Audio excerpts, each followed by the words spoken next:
Assalamualaikum warahmatullahi wabarakatuh. Bismillahirrahmanirrahim. Begitu perhatiannya Allah ngasih kita oksigen gratis, ngasih rezeki ama kita, ngasih sehat ama kita. Begitu banyak kebaikan-kebaikan Allah yang diberikan kepada kita. Dan Allah pandang kita, lihat kita, pantau kita, memperhatikan gerak-gerik kita, hembusan napas kita, yang terbesit di pikiran dan di hati kita, semuanya tidak lepas dari pengontrolan Allah. Ini namanya muraqabah.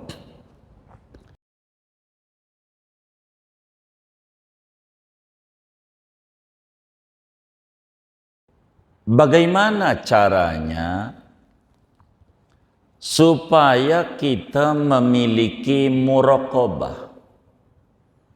Apa faktor-faktor yang mendatangkan muraqabah?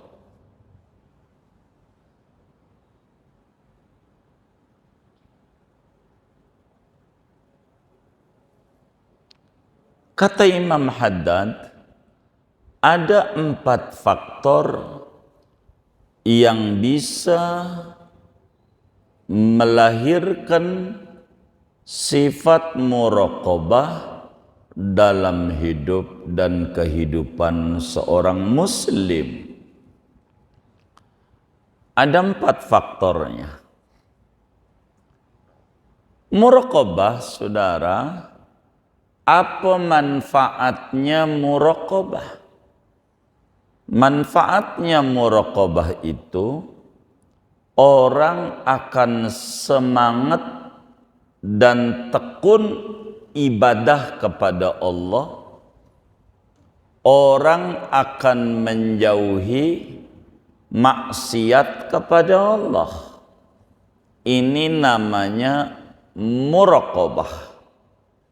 Jadi fungsinya CCTV itu muraqabah namanya.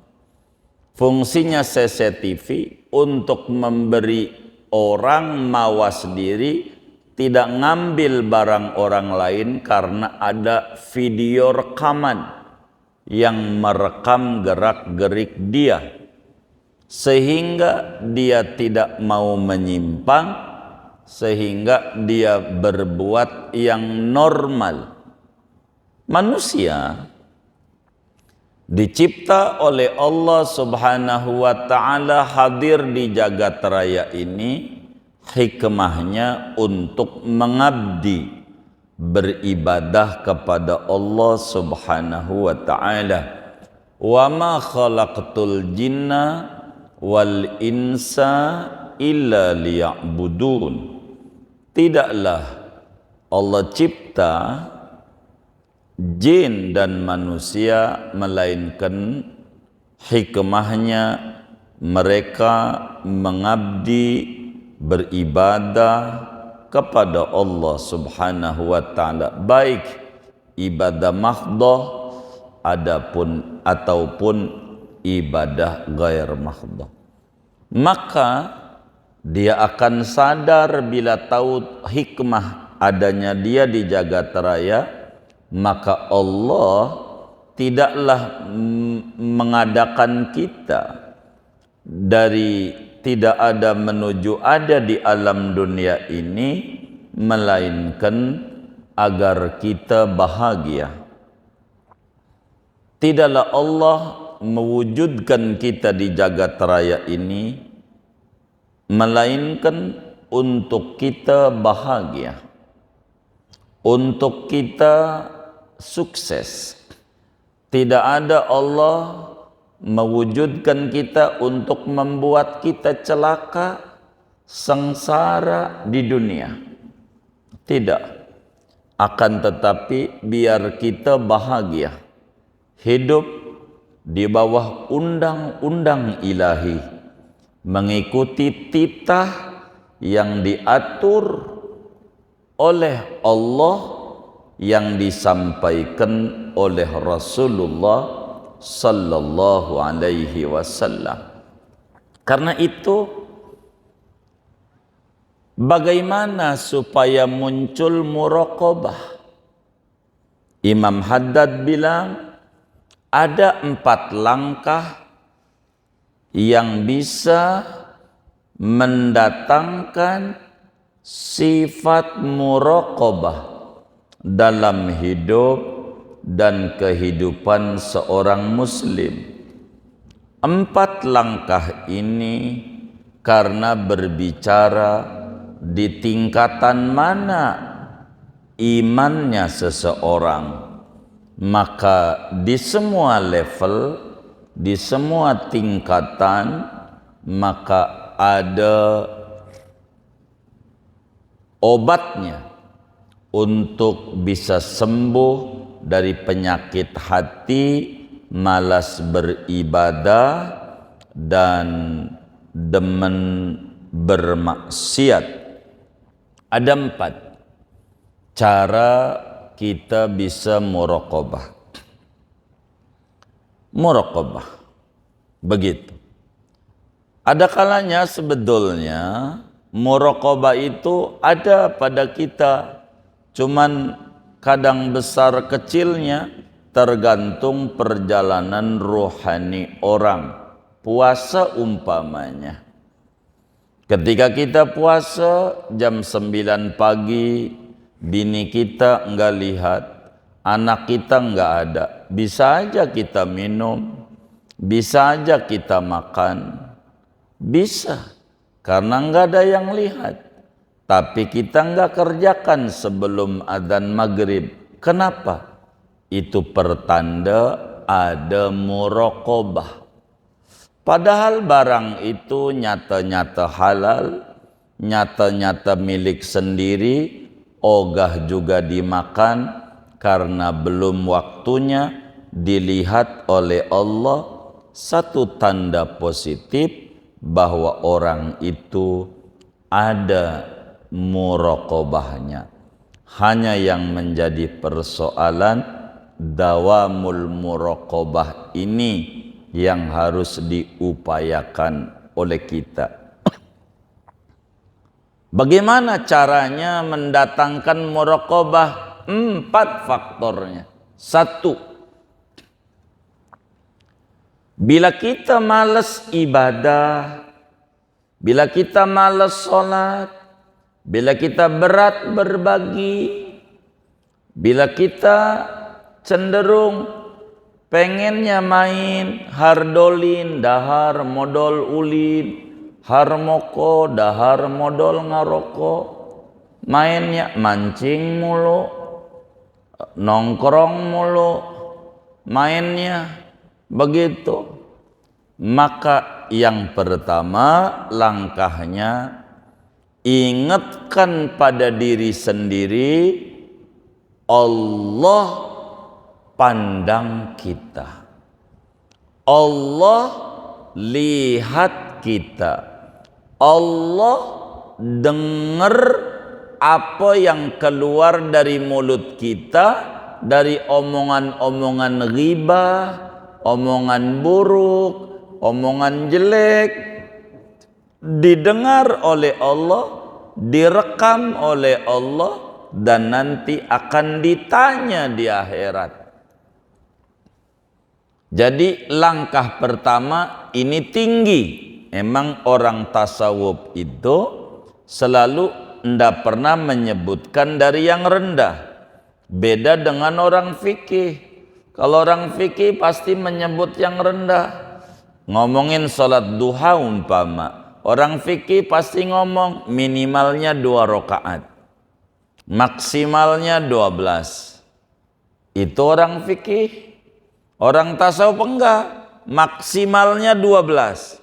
Bilang enggak kuat 10, enggak kuat 8, enggak kuat 6, enggak kuat 4, enggak kuat 2. Begitu. Dari atas. karena orang tasawuf itu selalu ngajak dari yang paling tinggi. Maka Imam Haddad begitu. Langkah muraqabah ada 4. Yang pertama, memahami sifat-sifat dan asma-asma Allah. Allah itu maha mengetahui, Allah itu maha melihat, Allah itu maha mendengar, Allah tahu lintasan hati, bisik-bisik juga Allah tahu. Ini dia harus terekam di hatinya. Ada nur, ada cahaya dalam hatinya bahwa Allah perhatikan kita, lihat kita, dengar kita, apa yang kita omongin semuanya didengar oleh Allah, apa yang kita kerjakan semuanya dilihat oleh Allah, busuknya hati kita Allah tahu, pelitnya hidup kita Allah tahu. Begitu, itu harus, itu obatnya. Yang kemarin Allahu ma'i, Allahu syahidi, Allahu nazirun ilayya. Zikir untuk memunculkan langkah pertama, bagaimana biar ada perasaan dalam diri Allah selalu bersama kita, Allah selalu menyaksikan gerak-gerik kita, Allah selalu memandang, memperhatikan, memantau kita. Ini tertingginya langkah muraqabah. Bila yang nomor 1 nggak bisa, karena kata kita bakal jawab, ini langkah ini berat, saya nggak bisa. Baik, itu pertanda Anda kurang makrifat tentang Allah. Anda kurang kenal tentang Allah. Anda kurang memahami tentang sifat-sifat Allah. Bila langkah ini kita tidak bisa karena kita kurang tauhidnya, lemah tauhidnya, berbicara kemari nggak kuat, sulit nongol bila Allah ada selalu bersama kita, sulit nongol dalam diri kita bila Allah pantau pandang kita, maka langkah ini berarti tingkat keimanan kita rendah, bukan di kelas ini. Ini namanya singkong, maka kita berarti kelasnya bayi. Bayi tidak cocok makan singkong, kelolodan, bubur, maka harus turun dari langkah pertama menuju langkah berikutnya. Karena kita bukan di kelas ini, berarti tingkat keimanan kita kepada Allah, qalbu kita masih mahjub, iman kita masih kelasnya iman ghafil, iman yang lalai. Qalbu kita kelasnya qalbu yang terdindingi daripada hakikatut tauhid. Bila kelas ini enggak bisa, maka cara mendatangkan muraqabah turun pada langkah kedua. Bila ini kita tidak bisa, ma'rifat kita tidak jalan, tauhid kita masih lemah, kurang faham sifat 20, hanya baru tahu wujud kidambako, wujud kidambako, hayang wudud teboga rokok. Baru kelas itu, tidak ngerti sir daripada sifat-sifat Allah, tidak mengerti makna dari asma-asma Allah, maka masuklah kita, kata Imam Haddad, pada langkah kedua menuju muraqabah. Apa itu? Yaitu yakini ada raqib ama atid nyatet kita. Kita ini saban hari ada raqib ama atid. Maka muslim yang baik supaya muncul ini zikirnya bukan Allahu ma'i, Allahu syahidi, Allahu nazirun ilayya, tapi zikirnya saban bangun tidur kita ucapkan Assalamualaikum wahai malaikat raqib, Assalamualaikum wahai malaikat atid. Saban bangun tidur sesudah doa Alhamdulillah alladzi ahyana ba'dama amatana wa ilaihin nusur. Alhamdulilladzi ahyana ba'dama amatana wa ilaihin nusur. Kita ngomong Assalamualaikum wahai malaikat raqib, Assalamualaikum wahai malaikat atid, ku hadiahkan kepadamu surat Al-Fatihah. Begitu. Kalau pakai bahasa Arab, Assalamualaikum ya raqib, Assalamualaikum ya atid, narju nadharatikuma wa rahmatikuma wa atofatikuma hadiyatan minni ilaikuma suratul Fatihah. Kita baca bismillahirrahmanirrahim alhamdulillah sampai waladhdallin amin. Saban pagi. Udah pernah belum begitu tuh? Innalillahi wa inna raji'un. Sampai umur segini. Ya Allah. Itu malaikat baik banget. Digaji juga ke agama kita. Sekretaris pribadi. Enggak pakai digaji. Nyatetin amal soleh kita. Luar biasa. Masa sama orang baik kayak begini kita enggak ada kebaikannya? Hal jazaul ihsan illal ihsan. Bukankah kebaikan itu balasannya kebaikan? Bukankah Habibuna Muhammad sallallahu alaihi wasallam bersabda, man asda ilaika ma'rufan fakafi'uh fa illam tajid fad'ulah. Bila ada orang berbuat baik kepada Anda, balas. Enggak mampu balas, kirim doa. Doa saban pagi baca Fatihah untuk raqib atid. Jangan tidak. Itulah orang-orang soleh tempo dulu. Saban pagi kirim Fatihah ya Rabbana. Pantes aja ekonominya murad marid. Pegel juga raqib. Nyatet amal kita. Kagak ada kita berbuat baik sama dia. Begitu dia jagain kita. Assalamualaikum ya raqib, Assalamualaikum ya atid. Pakai bahasa kita aja yang kita ngerti. Assalamualaikum wahai malaikat raqib, Assalamualaikum wahai malaikat atid. Ku berharap kepadamu pandangan cinta dari engkau. Kau tulis sekecil apapun amal baikku. Begitu. Hai atid, ku berharap pandangan cinta darimu. Jangan buru-buru tulislah perbuatan jahatku. Ingetin aku biar bertaubat. Karena itu ku hadiahkan surat Al-Fatihah untukmu sebagai wujud terima kasih.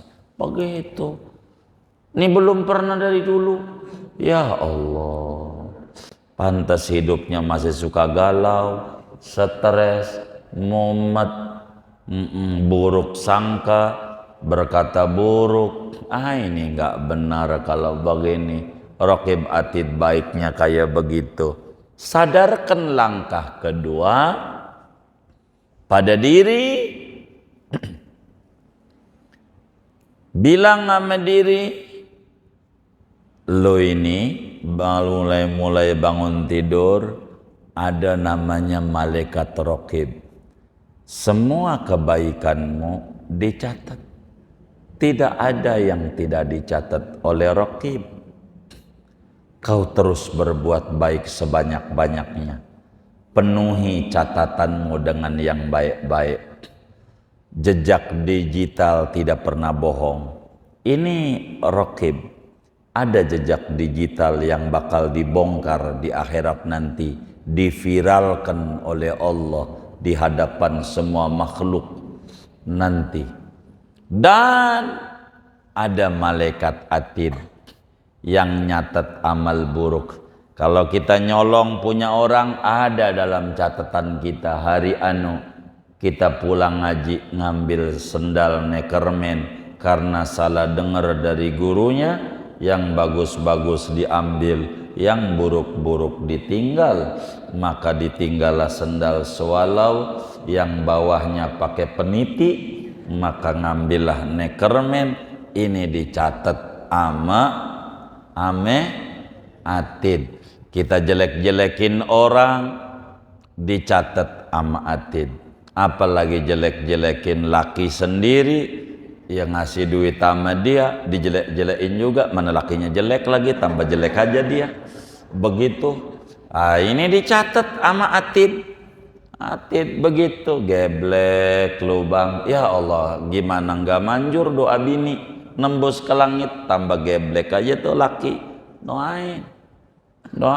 Lihat itu yang namanya orang babi ngepet, lakinya ngeluyur, bininya cakep jagain lilin. Maknanya kerjasama. Kita bukan jadi babi ngepet, tapi lakinya ngeluyur, bininya jagain ratib, yasin, waqi'ah. Jadi lakinya gampang nyari rezekinya. Tidak ada seorang suami yang sukses melainkan di belakangnya ada dia punya istri yang tidak ngomel-ngomel tapi doain terus sama lakinya.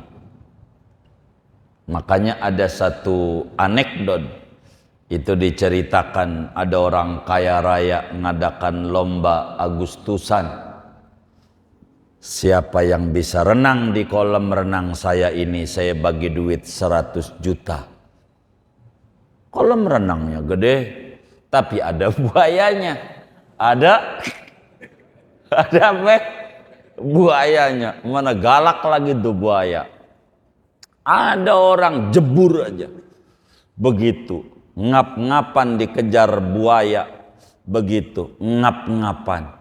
Kurang ngajar ini yang jorokin saya ini. Begitu. Alhamdulillah Allah selamatin, nyebrang juga sampai ujung kolam renang. Pas sudah nyebrang marah. Siapa ini yang jorokin saya ini? Kurang ngajar ini. Itu bininya nyengir-nyengir kipas 100 juta. Kata dia, emang juga suksesnya suami itu karena didorong oleh istri. Begitu kata dia. Didorong. Berkat didoronglah istrinya dapat duit 100 juta. Tapi yang ngap-ngapan lakinya. Itu begitu saudara. Raqib atid nyatet amal kita. Sadari apa yang kita kerjakan dicatat oleh raqib. Yang baik-baik, sekecil apapun. Kita zikir saban malam, ada catatannya di raqib. Begitu. Kita nyolong barang orang, biar enggak ada CCTV, dicatat oleh atid. Ingetin sama diri.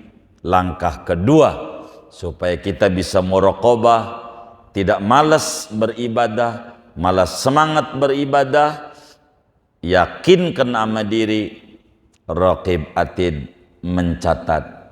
Bilang Allah berfirman di dalam Al-Quran pada surat Qaf pada ayat 17, ma yalfidu min qaulin illa ladaihi raqibun atid.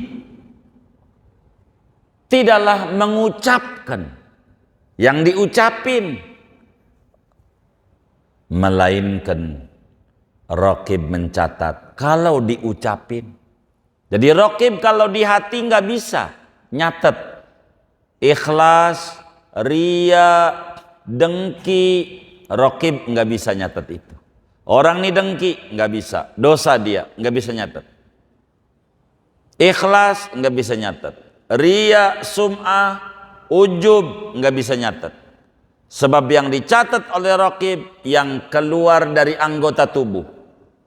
A'malul jawarih, amal anggota. Itu raqib. Atid begitu. Tapi di hati enggak dicatat. Kalau di hati. Raqib nggak bisa mencatat yang di dalam hati karena tidak talafud. Bahasa Al-Quran ma yalfidhu, apa yang dilafalkan, yang diomongin, yang dikerjain sama tangan, sama kaki, sama mulut, indera kita, itulah yang dicatat oleh Raqib dan oleh Atid. Maka buruk kita sama orang, Raqib enggak nyatet. Begitu. Seperti istri di hatinya ngomong sama lakinya, geblek lubang, enggak apa-apa. Enggak apa-apa. Lakinya marah enggak? Marah enggak? Kagak. Biar 1000 kali enggak apa-apa. 1000 kali. Geblek lubang di hati. Di hati. Tapi kalau diucapin, lakimu mana pok? Di tukang sayur pagi-pagi. Aduh ampun banget kerjanya mancing bulu mancing. Orang pada kecipulir kemana dia mau, ya Allah muara gembong lah. Begitu. Tuh yang diomongin ini nih dicatat. Tapi kalau dalam hati enggak. Kalau hati dicatat, aduh udah sabrak itu buku di hati. Sebab hati ini enggak pernah berhenti bicara. Jadi yang dicatat yang diomong, yang dalam hati enggak. Raqib Atid enggak mencatat itu, enggak bisa mencatat. Ada malaikatnya lagi di langit 1, 2, 3, 4. Imam Ghazali tulis dalam Minhajul Abidin, juga di dalam Minhajul Talibin, di dalam Bidayatul Hidayah, juga di dalam Ihya Ulumuddin. Semuanya dari tingkat dasar menengah sampai atas ada catatan itu. Singkatnya, langkah kedua supaya bisa muraqabah, tanamkan di hati segala yang diucapin, dikerjain, ada malaikat yang mencatatnya, Raqib Atid. Karena itu ucapkan salam saban pagi kepada dua malaikat yang baik ini supaya ada cahaya ingat menuju langkah yang kedua.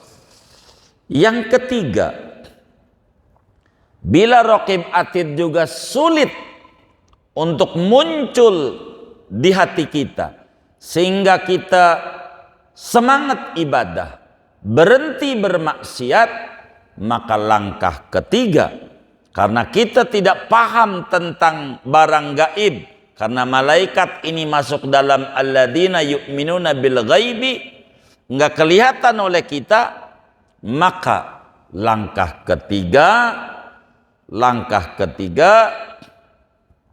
adalah ingatkan dalam diri bahwa kita akan mati.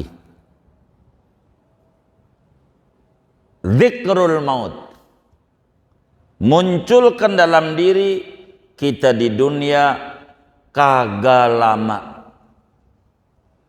di dunia sebentar, kita bakalan mati. Dan mati itu adalah yang tidak kelihatan, yang dekat dengan kita. Betapa banyak teman kita yang Ramadan tahun lalunya tarawih di samping kita, udah nggak ada lagi. Yang tadinya ngaji dekat kita, udah nggak ngaji lagi, udah pindah ke tanah kusir. Begitu. Dan ingatkan dengan matinya orang sekeliling kita. Tuh lihat, si anu mati, si anu mati, si anu mati. Ada yang matinya lagi ngaji, baca Quran. Ada yang matinya lagi ngaji, ngurusin kuda, ngatur biji. Dia kata ngaji. Biji benteng, seter, mati. Ampe ada tuh pembulu tangkis dari Cina, begitu tuh. Di Solo mati, lagi main bulu tangkis. Ada yang main futsal, mati. Begitu. Ada yang matinya lagi naik motor, begitu. Ada yang matinya lagi naik sepeda, main sepedahan mati. Tuh begitu. Ada yang baru pegang joran, belum juga berangkat mati. Ada. Saya temukan itu orang kayak begitu. Begitu. Mati. Ada yang matinya mau ngaji, kayak Malim Syafi'i Adami, mati. Mau menuju majelis di Bayoran. Begitu. Dari satu majelis, bukan dari rumah. Itu begitu. Nah, mati ini datangnya tiba-tiba. Enggak pakai urutan abjad. Bayi aja mati. Baru umur seminggu mati. Lihat di sekitar kita. Tanamin mandiri bahwa kita pun juga bakalan mati. Dan bila mati itu datang sama kita dalam keadaan maksiat, lagi mabok, aduh, bakal rugi serugi-ruginya yang tidak ada habisnya. Kalau kita mati enggak sholat, aduh, rugi serugi-ruginya. Mati dimunculkan di hati kita bahwa hidup ini berakhiran. Hidup ini berakhiran. Zikrul maut. Dan inilah yang disebut orang cerdas. Ketika Nabi ditanya, manil aqyas ya Rasulullah? Siapa orang yang berotak cerdas? Maka Nabi jawab, aksaruhum dzikran lil maut wa asyadduhum isti'dadan lah.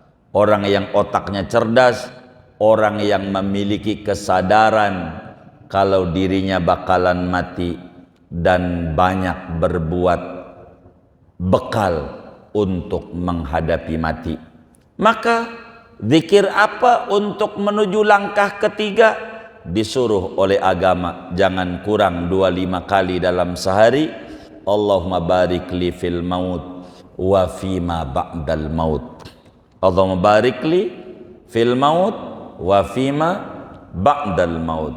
Allahumma barik li fil maut wa fima ba'dal maut. Tapi kalau kata Habib Muhdar, tahun 2000-an kami ke Tegal, ketemulah sama seorang wali sepuh di dekat Kubah Haddad di Kampung Karaton.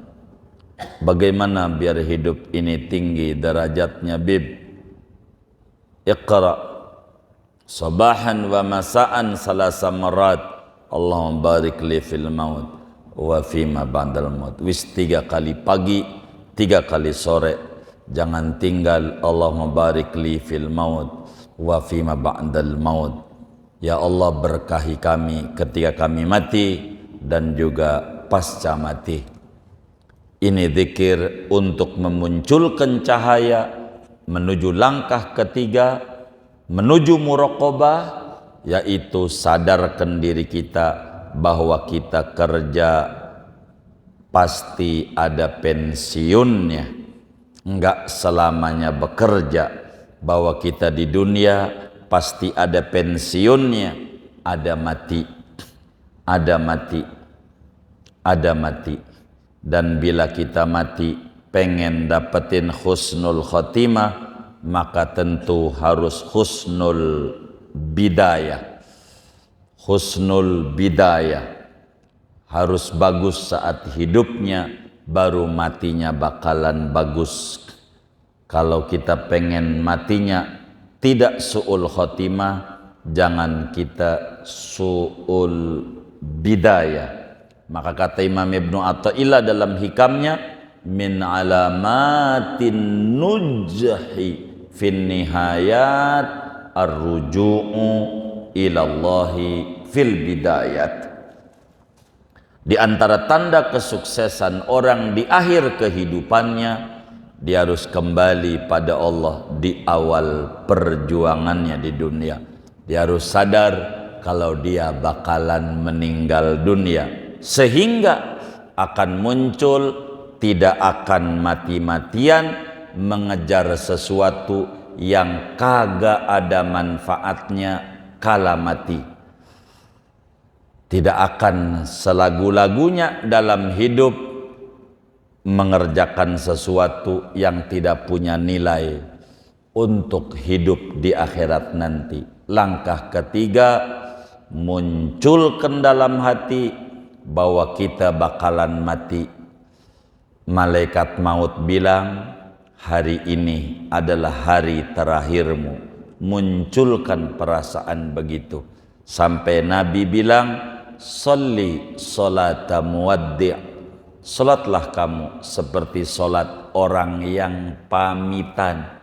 Kalau kita pengen bagus hari-hari kita, munculkan di hati kita, malaikat maut bilang sama kita, ini hari terakhirmu, besok kamu tidak hidup lagi.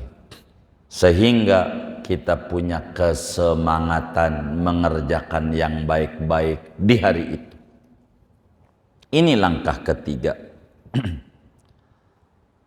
Kata Imam Haddad, bila ini pun enggak mempan, karena hati kita keras, ama mati kagak inget, sampai ulama mengatakan, ma ra'aitu yaqinan asbaha minasyakki minal maut.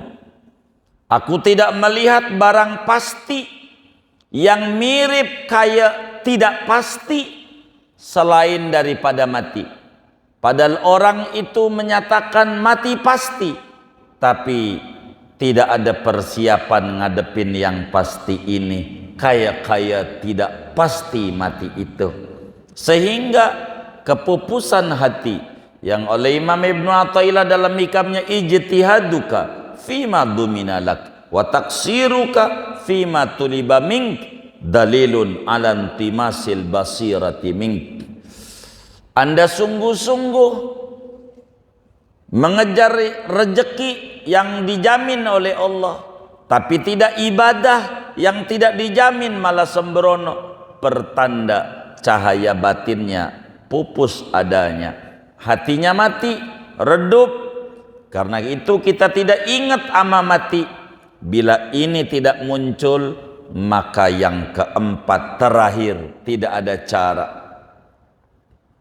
untuk menuju muraqabah, yaitu bilang sama diri kita tentang iklan-iklan agama. Baca itu kitab targhib wa tarhib, baca itu kitab tentang motivasi-motivasi, iklan-iklan Rasulullah, berita-berita yang disampaikan oleh Rasulullah. Tentang apa?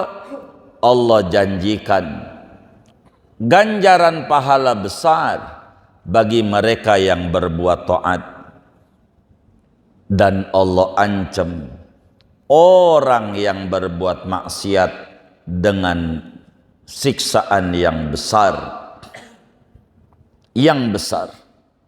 Maka langkah keempat, berikan rem dan gas sama kita.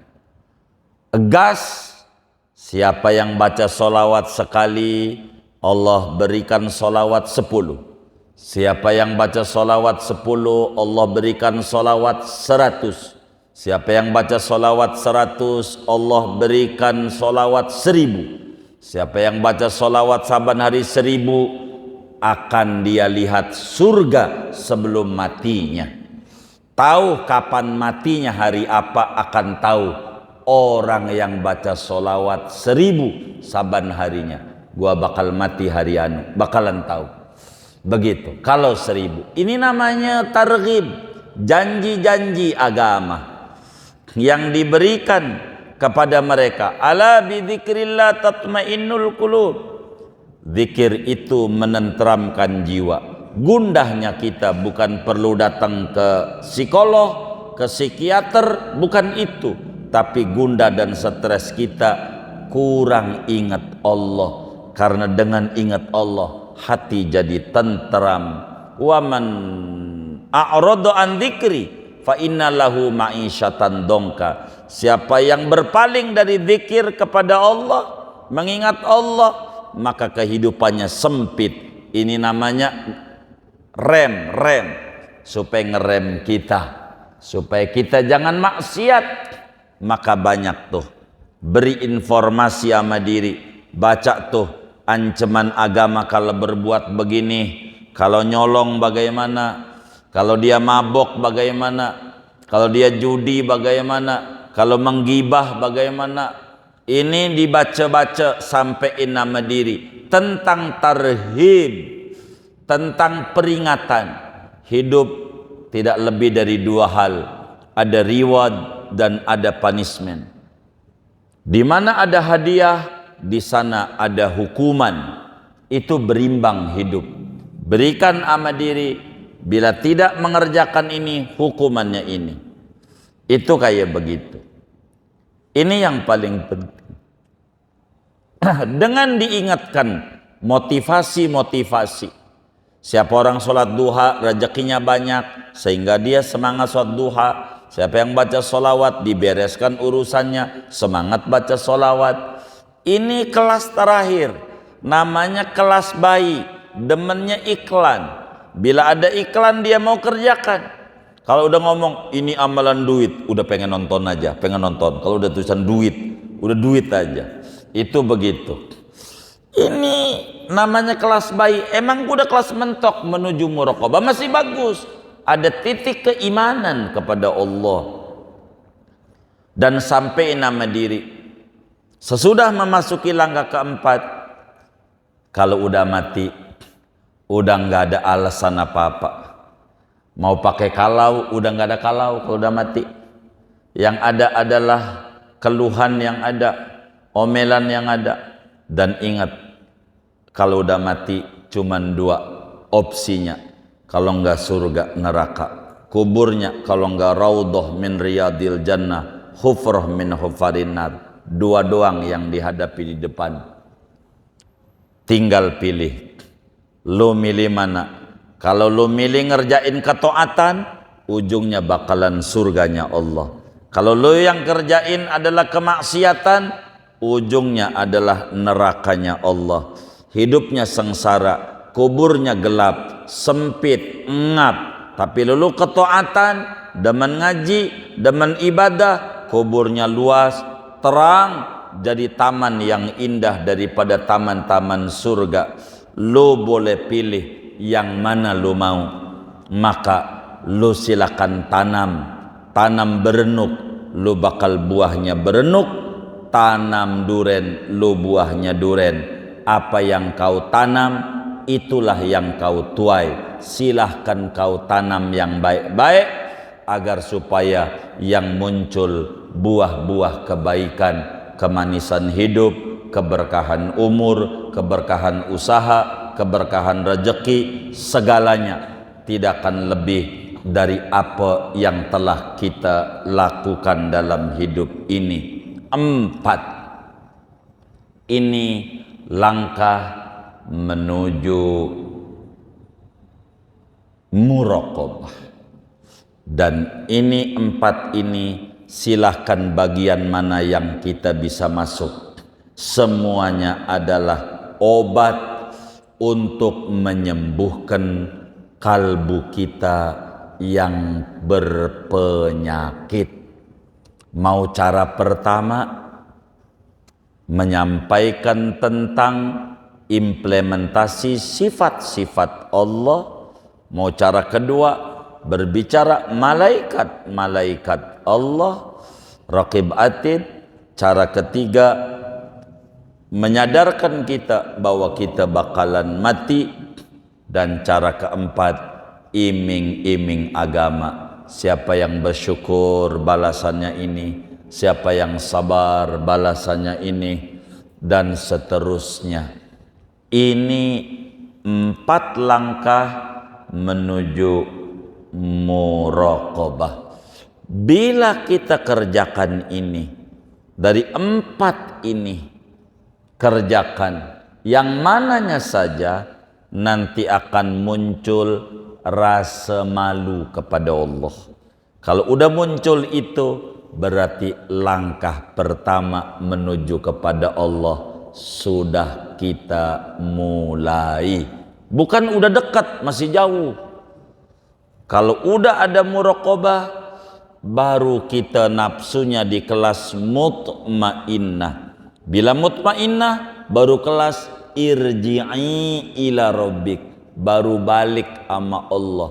Baru tahap pertama menuju kedekatan dengan Allah. Masih jauh, tapi itu sudah langkah pertama menuju kedekatan dengan Allah. Berarti ada muraqabah, dan kita udah memasuki dunia sufi kalau sudah ada muraqabah dalam diri kita. Tapi kalau enggak ada, kita masuk di sufinya, bahasa Indonesia sulit finansial, puyeng mulu hidupnya, puyeng mulu karena hati kita mati, hati kita tidak hidup, hati kita redup, tidak memiliki muraqabah. Silahkan obati hati kita yang sakit dengan 4 langkah ini, yang mananya saja bagus semuanya menuju muraqabah. Mudah-mudahan Allah anugerahi kita akhlak-akhlak yang mulia. Allah beri kita rezeki muraqabah dalam hidup dan kehidupan kita, sehingga kita makin dekat dengan Allah dan makin dekat dengan Rasulnya. Amin ya rabbal alamin. Al-Fatihah.